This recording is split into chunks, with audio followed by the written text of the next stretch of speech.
Please be advised that this recorded webinar has been edited from its original format, which may have included a product demo. To set up a live demo or to request more information, please complete the form to the right. Or if you are currently not on CSE Global, there is a link to the website in the description of this video. Thank you. Hello everyone, and welcome to today's webinar, DNS Hijacking, Security Learnings from the Latest Incidents. My name is James Weir, and I will be your moderator. Joining us today is Mark Flegg. Mark is responsible for advising a global client base on digital risk and the preventative measures brands can take to safeguard their digital assets. During his 17-year career, Mark has acquired a wealth of experience in cybersecurity technology, focusing on a number of areas, including domain management systems and distributed denial of service protection software and mitigation. And with that, let's welcome Mark. Thank you, James. Welcome, everybody. So I want to start with what's happening. We've all heard about the high-profile DNS hacking cases from various credible sources via their press releases and mandates. So what I want to get into today is, what does all of this mean? How do we understand it, and what can we do about it? Just for note, if you haven't seen some of these notifications that are out, and I'm guessing you have, and that's why you're here today to learn more, Krebs on Security, they're a very good source of information from a blog scene perspective. They've written articles about it. We've even had an emergency directive from the Department of Homeland Security, so that all of the local government agencies are adhering to this threat that we're hearing today.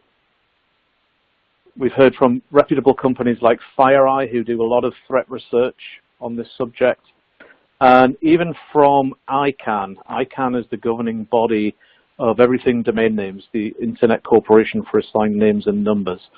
And when they publish warnings and ask people to pay attention, you can tell that this is a very, very serious incident. Just before we get into what DNS hijacking is, I wanted to share an example. It's an older one, but it's still one of the most notorious out there. And as we do see many attacks against big brands recently, and there are many examples we could share, kind of this worst case scenario was from October 2016. It was a Brazilian bank where hackers used DNS hijacking to redirect traffic to all 36 of a Brazilian bank's domains. So for 6 hours, they routed all of the bank's visitors to perfectly reconstructed fakes of the bank's properties, where the marks obediently handed over their account information. The fake sites even had valid SSL certificates issued in the bank's name, so that visitors' browsers would notify and create that trust, just as they would with the real sites. The spoofed sites, of course, also had another purpose, which was to infect the victims with malware, disguised as an update to the bank's browser security plugin, which included a Trojan designed to disable antivirus software. This enabled the attackers not just to harvest hundreds of thousands or millions of customer account details from the bank in question, but from 8 other banks as well. And this included email information, FTP credentials. FTP stands for File Transfer Protocol, and contact lists from Outlook and Exchange.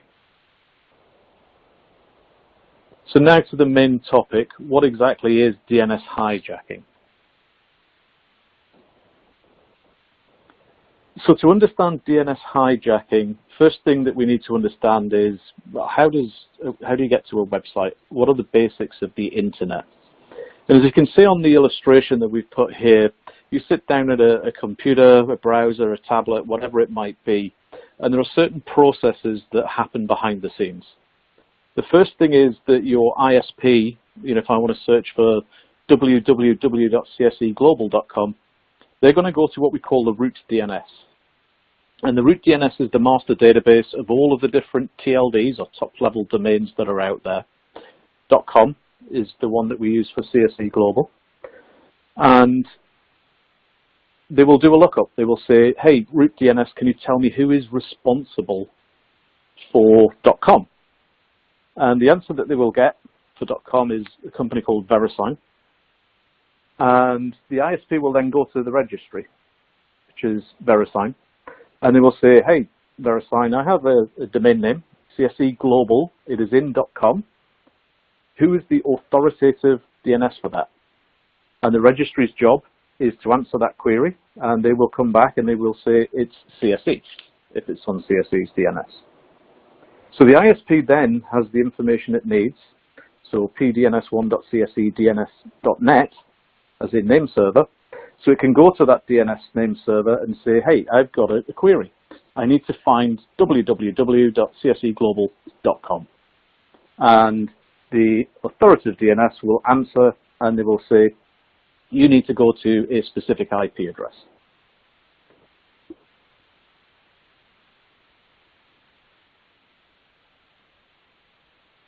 So from that big diagram that talks about the route, the registry, the authoritative DNS, and then the website, we can simplify this to talk about DNS hijacking. So essentially, the authoritative DNS is going to send you to a website. If I have the ability to infiltrate that, change the records on there, then I can direct traffic wherever I want. And authoritative DNS is actually a hosting server, and it hosts something that we call a zone file. The zone file is that mapping table that helps us understand an easy to remember domain name like cseglobal.com and converts it into a computer machine readable IP address.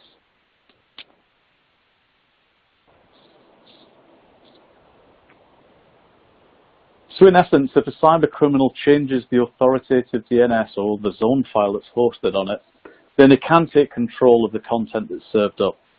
The important thing to remember here, it's not just for websites. DNS is used for a whole host of things now. It's probably the most critical infrastructure for the internet. We use it for email. If you're using Office 365 or Google Authentication, if you're a remote worker or you have the ability to log on outside of the office, you're going to use a VPN. If you're transferring large amounts of data, you're going to use it for FTP, File Transfer Protocol. You're going to use it for email authentication if you're going down the route of SPF, DKIM, and DMARC, which we highly recommend. So without adequate protection on a name server or DNS, it can be used for malicious activity, as we're seeing far too often. This is essentially what's prompting the myriad of warnings and mandates from all of these organizations. There are threats out there, there are risks. Everybody's on high alert right now because of the thing called domain shadowing.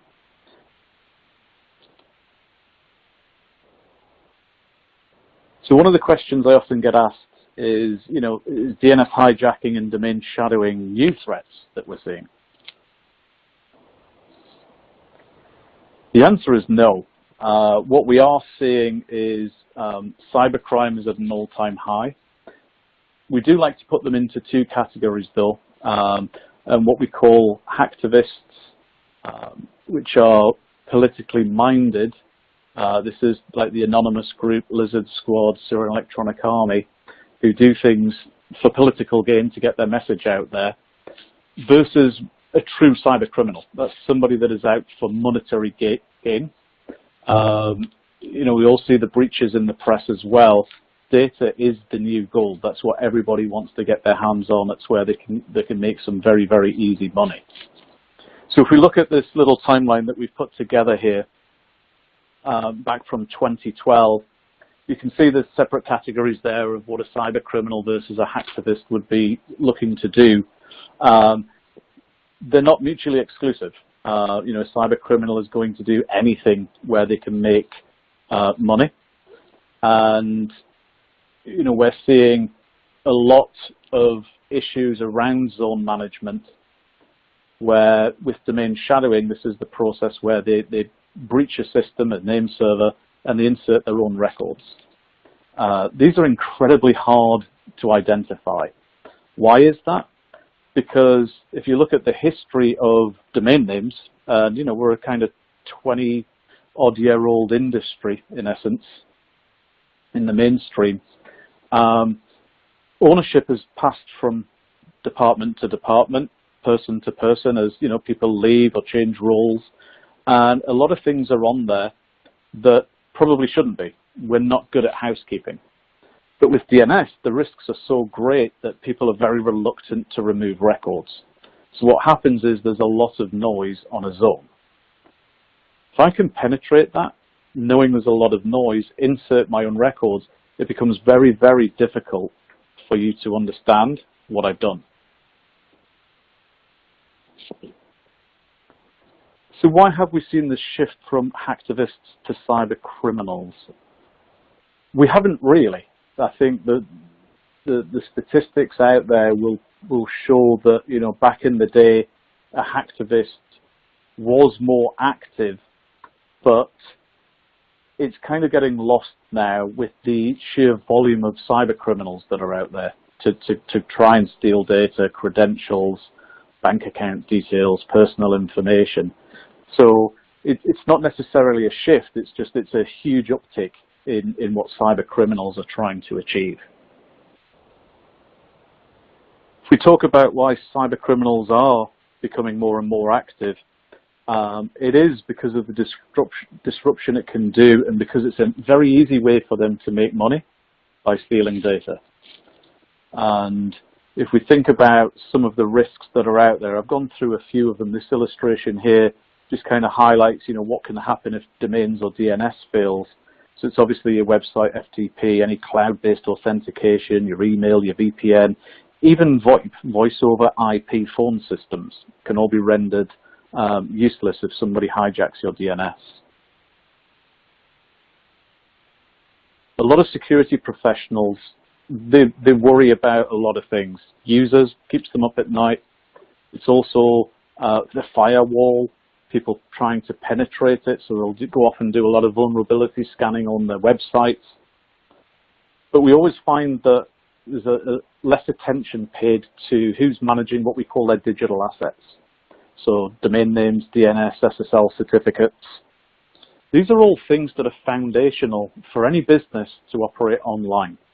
And if I take them away, so I have a domain hijacking because I don't have appropriate controls in place, or a DNS hijacking because I'm using a vendor that doesn't have adequate security controls in place, everything that I worry about for my online presence kind of disappears. Because, hey, I now own cseglobal.com, so it doesn't matter if your website passes penetration testing and vulnerability scanning, because nobody can get to it. I've changed it. I've changed how the internet will find the website associated with cseglobal.com.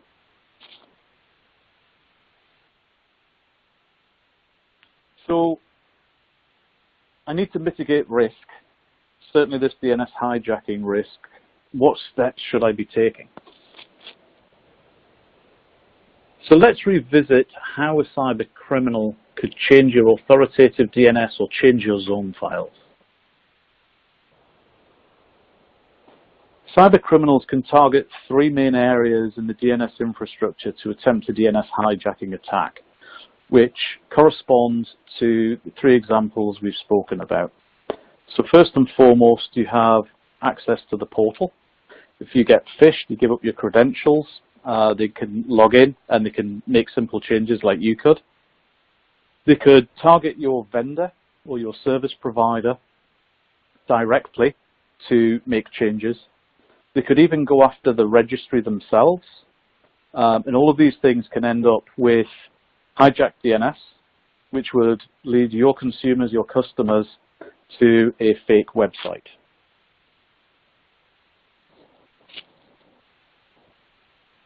So these are the areas we've got to defend, across the portal, all the way through to the registry. And there are various methods that you can employ to better protect yourself. With security, there is no silver bullet. It's always a multi-layered approach on your security posture to ensure that you cover every angle that you possibly can. Some of those things overlap.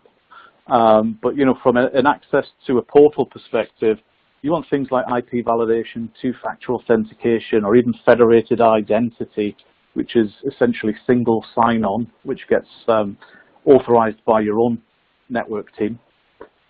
You want, at the vendor level, to make sure you're using an enterprise class provider. Okay. There are many, many different providers out there that say they all do the same thing. Some stack them high, sell them cheap. Some of them charge a premium price. But what you'll find is the ones that are doing a premium price, it isn't actually a premium because they're reinvesting that money in their organization to increase their security posture to make sure they're not susceptible to some of the risks that we've talked about today. And then even at the registry, there are solutions out there, registry lock or multi-lock that you may have heard it by. These are things that remove automation, which is great in the normal sense because it keeps costs down and it makes things very efficient. But in the wrong hands, it's our worst nightmare because changes happen without humans seeing.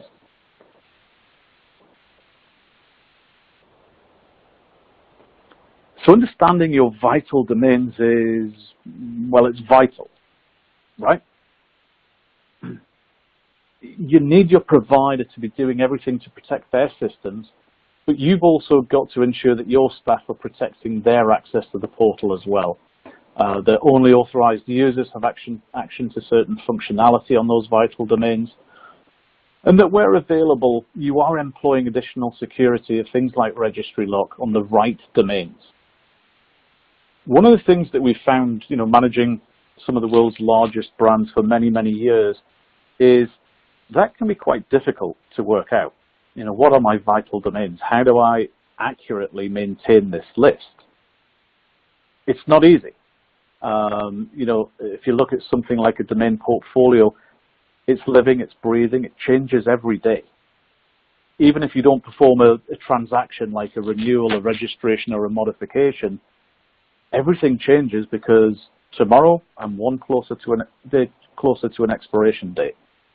It's super important to try and keep on top of that. But how do you do it? So CSE can help. We have put a list of recommendations together. We call it the Digital Asset Security Checklist.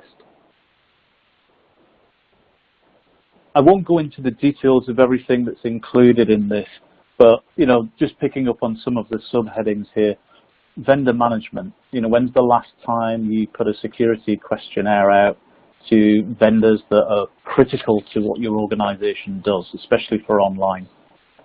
How do you manage those digital assets? So your domains, your DNS, your SSL. SSL in particular is something that we find troubles a lot of our clients. You'd be amazed how many still use spreadsheets. We need to get a better grip on that. Business isn't new to tracking assets. We've done it for, ever since double entry bookkeeping was invented, whereby we list down all the assets, whether it be a shelving system or a ream of paper, whatever it is, we track everything. And I'm sure a lot of you have company issued laptops or cell phones. They've got all serial numbers on them. They're tracked by finance as well to depreciate it over time. So it's not new. We need to really step up when we look at our domain management and all those assets. It's the same with DNS. Can you tell me if you've got a thorough accounting of those? Same with SSL. If you had to pull a list, you're in a disaster recovery situation, which ones are important? Which ones do you need to replace, and more importantly, revoke in the first place to put back into your infrastructure? But probably most important is understanding which domains are business critical. Again, if you find yourself, unfortunately, into a DR, a disaster recovery scenario, you might have 2,000, 3,000 domain names, maybe more. Which ones are critical? Now, we can all guess the obvious ones. For me, hey, cseglobal.com, we've got to get that back up and running if we found ourselves in that unfortunate place. But what else is there?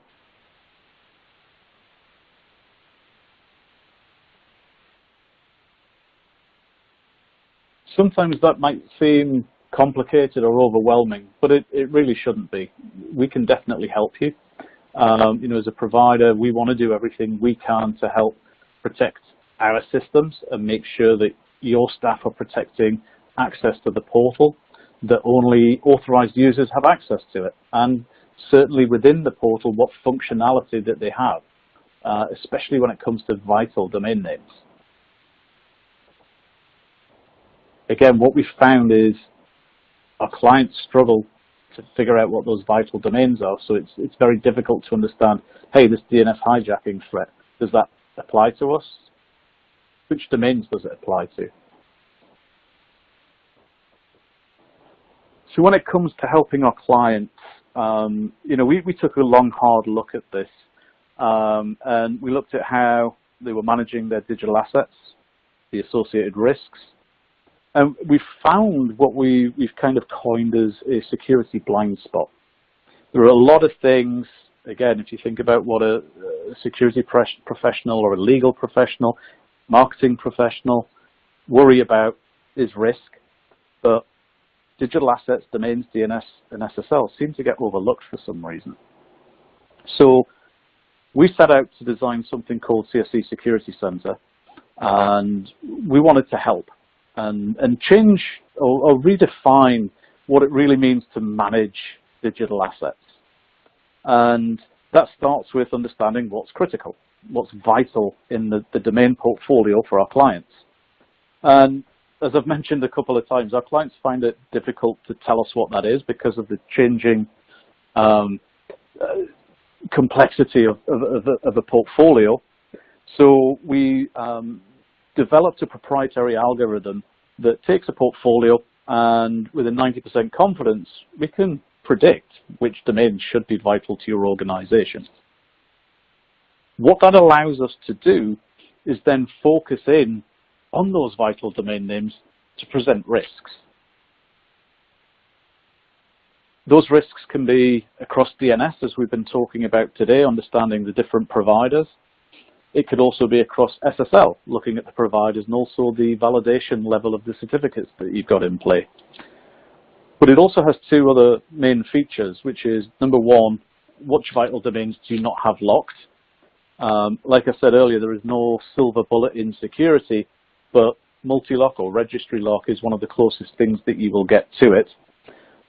But again, when we talk about how the cyber criminals are gaining access to things, what user has access to do what? So, you can see on the screenshot that we have there, the left-hand section, that's the user part.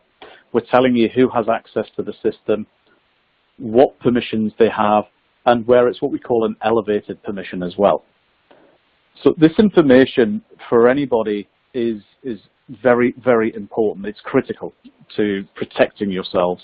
Maybe it's not your responsibility directly, but believe me when I say there will be people within your organization that will be desperate for this kind of information. When I ask a lot of security professionals, what keeps you up at night? I'll get the usual users and firewall, but a lot of the time it's what I don't know. And managing digital assets is, in a lot of examples, things that they don't know or they're not paying attention to, hence it's a security blind spot. The cyber criminals will be very quick to utilize those blind spots, expose them, penetrate them, use them for their own good. And it's something that we feel passionate about, and we believe it will redefine what digital asset management means. Super important that people in your organization understand what these risks are. It's important that they realize as well that there are tools to help with a lot of this. Every time a cyber criminal pops up with something, somebody will create a tool to be able to have visibility on that. And that's what we believe Security Center is doing for our clients.